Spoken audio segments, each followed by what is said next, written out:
জনাব নাহিদ সাহেবকে আবারও ধন্যবাদ জানাই যে বলেছে রাষ্ট্রপতি অর্ডার দিতে পারে না, রেকর্ডে আছে, মানে এরপরে তিনি বলছেন যেহেতু এর উপর একটা গণভোট হয়েছে, মানে স্পিকার সাদই যদি জায়েজ না হয় তাহলে পরে লিজিটিমেট হয়ে যাবে না বাকিটা। এটা হচ্ছে মোটামুটি কথা। এখন বলছে গণভোট হওয়ার কথা। হ্যাঁ, আমাদের মাননীয় সংসদ সদস্য জুনায়েদ সাকি সাহেব, আরো অনেকে এখানে যারা ঐক্যমত্য কমিশনের মধ্যে, জাতীয় ঐক্যমত্য কমিশনের মধ্যে কাজ করেছেন, সদস্য ছিলেন, বিভিন্ন পার্টিকে প্রতিনিধিত্ব করেছেন, ছিলেন, শাহাদত সাহেব, সেলিম সাহেব আছেন, আমাদের মাননীয় সদস্য তাহের সাহেব আছেন, আরো অনেকে আছেন। গণভোট হওয়ার কথা প্রস্তাব তো আমিই করেছিলাম বিএনপির পক্ষে। কিসের উপরে করেছিলাম? জুলাই জাতীয় সনদের যখন আপনারা আইনগত ভিত্তি চাচ্ছেন যে এটার একটা আইনগত ভিত্তি রচনা করার দরকার, আমরা বললাম যে ঠিক আছে, সার্বভৌম জনগণের কাছে যাই, তারা এই জুলাই সনদের পক্ষে আছে কিনা আমরা জেনে নেই, একটা রেফারেন্ডাম হতে পারে, রেফারেন্ডামের জন্য একটা অধ্যাদেশ হবে, হলো, সম্মত হলো। জুলাই জাতীয় সনদের উপরে গণভোট তো আমরা মানেই, মাননীয় স্পিকার, জনগণ ভোট দিয়েছে। আমার নেতারা বলেছে যে গণভোটের পক্ষে হ্যাঁ বলুন, বলেছে, কারণ এই জুলাই জাতীয় সনদ স্বাক্ষরিত হওয়ার পরে হঠাৎ করে একটা নাজিল করলো যে জুলাই জাতীয় সনদ উইদিন ব্র্যাকেট সংবিধান সংস্কার আদেশ নামে একটা জিনিস, না বাস্তবায়ন আদেশ 2025 11 নভেম্বর সম্ভবত, কোথায় গেল বইটা, যাই হোক।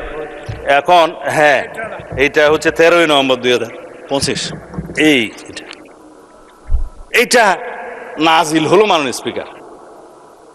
কেউ বলেও নাই, সম্মতও হয় নাই, আলোচনাও হয় নাই। তো সেই জন্যই আমি রাষ্ট্রপতিকে জিজ্ঞেস করছিলাম, মাননীয় রাষ্ট্রপতি, এই আদেশকে আপনি জারি করতে পারেন? তার উপর অনেকে ট্রল করেছে, তিনি বলেছেন যে আমি তো পারি না, আমাকে পারাচ্ছে, সেই জন্য অনেক ট্রল হয়েছে তো তাই। এখন কথা হলো, যিনি ইস্যু করছেন তিনি কেন ইস্যু করলেন, সেই প্রশ্ন তাকে করেছে। এবং এই আদেশের পরে যেই গণভোট অধ্যাদেশটা দেয়া হলো, সেই গণভোট অধ্যাদেশ, আমরা তো গণভোটের জন্য অধ্যাদেশটা মানি, কিন্তু গণভোটের অধ্যাদেশের মধ্যে কি কখনো মানে স্পিকার এইরকম তফসিল দিতে পারে? জুলাই জাতীয় সনদের এই 48টা তফসিল এখানে দেয়া আছে, দিয়ে নোট অফ ডিসেন্টের কোনো পোর্শন এখানে রাখা হয় নাই। It is also a fraudulent ordinance, যে 30টা প্রভিশন আউট অফ 48। এখানে বলা হচ্ছে মানে স্পিকার 4টা প্রশ্ন দেয়া হলো, সেই প্রশ্নগুলো 3 নম্বর সেকশনে আছে। সেই প্রশ্নগুলোর মধ্যে 3.5টা জুলাই সনদের সাথে সামঞ্জস্য আছে, আধাটা প্রশ্ন নাই। সেই আধাটা প্রশ্ন হচ্ছে ওই অবৈধ জুলাই আদেশের উপর ভিত্তি করে। এখন যেটা প্রথম থেকেই অবৈধ, ভয়েড ইন এব ইনিশিও, এবং সেই জিনিসটার উপরে কোনো রকম সম্মতি ছিল না, রাজনৈতিক সমঝোতা ছিল না, জুলাই জাতীয় সনদের যে স্বাক্ষরিত দলিল তার সাথে কোনো মিল ছিল না, এবং সেই এরকম একটা আদেশ কিভাবে অন্তর্বর্তীকালীন সরকার করতে পারে মাননীয় স্পিকার? এবং সেই প্রেসিডেন্টের কি ক্ষমতা আছে?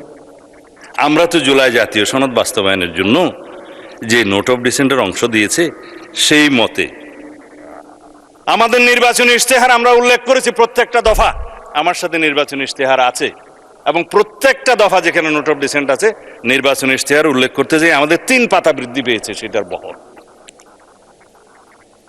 তারপরে জনগণের কাছে আমরা গিয়েছি, সেই ম্যানিফেস্টোর উপর আমাদেরকে 51% ভোট দিয়েছে।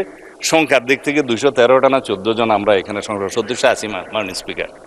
এখন সেটা কথা বলছে একটু আগে মাননীয় সদস্য জনাব তাহের সাহেব, যে 2/3 মেজরিটির পরিণতি আমরা জানি। মাননীয় স্পিকার, 2/3 মেজরিটি না হলে 1979 সালে 5ম সংশোধনী হতো না, বাকশাল বিলুপ্ত হতো না, বহুদলীয় গণতন্ত্র প্রতিষ্ঠা হতো না, এবং জুডিশিয়ারি ইন্ডিপেন্ডেন্স কায়েম হতো না, আর্টিকেল 96 আসতো না, সুপ্রিম জুডিশিয়াল কাউন্সিল আসতো না, এই দেশে মুক্ত গণমাধ্যম আসতো না, এগুলো কিছুই আসতো না। এবং 2/3 মেজরিটি না হলে শেষ পর্যন্ত আমরা আজকে এইখানে যে এসছি জনগণের জন্য প্রত্যাশা পূরণ করার জন্য, আমরা হয়তো সেই সংবিধান সংশোধনী করতে পারতাম না। আমরা অ্যাপ্রোচ করেছি প্রথম দিকের ভাষণে on behalf of the leader of the house, that আসুন আমরা একটা সংবিধান সংশোধনী বিশেষ কমিটি করি রুলস অফ প্রসিডিউরের 266 অনুসারে। ওখানে টার্মস অফ রেফারেন্স থাকবে, আমরা আলোচনা করব। এখানে জুলাই জাতীয় সনদ সহ under the sun anything we can discuss there. এবং আমরা একটা let us have a constitution for the future generation. আমরা এখানে আলোচনা করব, কম্প্রোমাইজ করব, আলাপ আলোচনার ভিত্তিতে, সমঝোতার ভিত্তিতে আমরা সেই কনস্টিটিউশনটা গ্রহণ করব। তারা বললেন সংস্কার পরিষদ করতে হবে। আপনারা যদি সংশোধনীকে সংস্কার মনে করে মনে মনে খুশি হতে পারেন, অসুবিধা কি? আসুন ওখানে আলোচনা করি। আপনারা গতকালকে আইনমন্ত্রী সাহেব প্রস্তাব করেছেন যে আমরা সংবিধান সংশোধনী কোন কমিটি করতে চাই, আমরা 12 জনের নাম ঠিক করেছি, আপনারা দয়া করে 5 জনের নাম দেন। আপনারা বললেন যে আমরা এখনো সিদ্ধান্ত নেই, পরে জানাবো। তো জাতি শুনলো যে আমরা চাচ্ছি, আপনারা চাচ্ছেন। ঢাকা 11 আসন থেকে নির্বাচিত মাননীয় সদস্য জনাব মোহাম্মদ নাহিদ ইসলাম। জনাব মোহাম্মদ নাহিদ ইসলাম, আপনার সময় 25 মিনিট। ধন্যবাদ আপনাকে। মাননীয় স্পিকার, আপনাকে ধন্যবাদ। মাননীয় স্পিকার, বক্তব্য ভেবেছিলাম শুরু করব অন্য বিষয় নিয়ে, কিন্তু আজকের অধিবেশনের দিনের আলোচনায় আমাদেরকে আরও বেশি অবাক করলেন মাননীয় অর্থমন্ত্রী।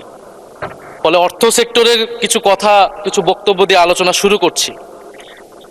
আমরা যখনই ব্যাংকিং খাত বা অর্থ সেক্টরের আর্থিক খাতের কথা আসে, মাননীয় অর্থমন্ত্রী একটা বাক্যই বারবার বলেন যে বিএনপির সময়ে এরকম কোনো রেকর্ড নাই যে আর্থিক খাতে বিশৃঙ্খলা হয়েছে। উনি কিছুক্ষণ আগে অস্বীকার করলেন যে বাংলাদেশ ব্যাংকের গভর্নর একটা রাজনৈতিক নিয়োগ, তাদের দলের নির্বাচন কমিটির সদস্য, এবং তিনি এটা অস্বীকার করলেন। আমি মাননীয় স্পিকার টিআইবির একটা তথ্য আপনাদেরকে দিচ্ছি। বর্তমান সরকারি দলের যারা নির্বাচনের প্রার্থী হয়েছেন তাদের 59.41% ঋণগ্রস্ত, এবং যার বেশিরভাগ হচ্ছে সরকারি দলে। সংসদ সদস্যদের 11,000 কোটি টাকার বেশি ঋণ রয়েছে, যার অধিকাংশই সরকারি দলের। এদের অধিকাংশই ঋণ খেলাপি ছিলেন, নির্বাচনের আগে কিছু টাকা ঋণ দিয়ে পুনঃতফসিল করে নিয়েছেন। এবং বর্তমান যে বাংলাদেশ ব্যাংকের গভর্নর, তার স্পেশালিটিটা কি? তার স্পেশালিটি হচ্ছে এই ঋণ পুনঃতফসিল করা, এটাতে তিনি এক্সপার্ট। ফলে তাকে বাংলাদেশ ব্যাংকের গভর্নর কেন দেওয়া হয়েছে এটা খুব পরিষ্কার মাননীয় স্পিকার। এই যে হাজার হাজার কোটি টাকার ঋণ, সেই ঋণগুলো যাতে ঋণ পুনঃতফসিল করতে পারে, সেই সুযোগ সুবিধাটা করে দেওয়ার জন্যই বাংলাদেশের ইতিহাসে প্রথমবারের মতো একজন ব্যবসায়ীকে বাংলাদেশ ব্যাংকের গভর্নর দেওয়া হয়েছে। ফলে জাতির সামনে এই জিনিসগুলো পরিষ্কার হয়েছে। এখন সামনের আর্থিক খাতে আরো নিয়োগ তারা কি বিবেচনায় দিবেন, এই জন্য আমরা তাদের উপর আর আস্থা রাখতে পারছি না মাননীয় স্পিকার।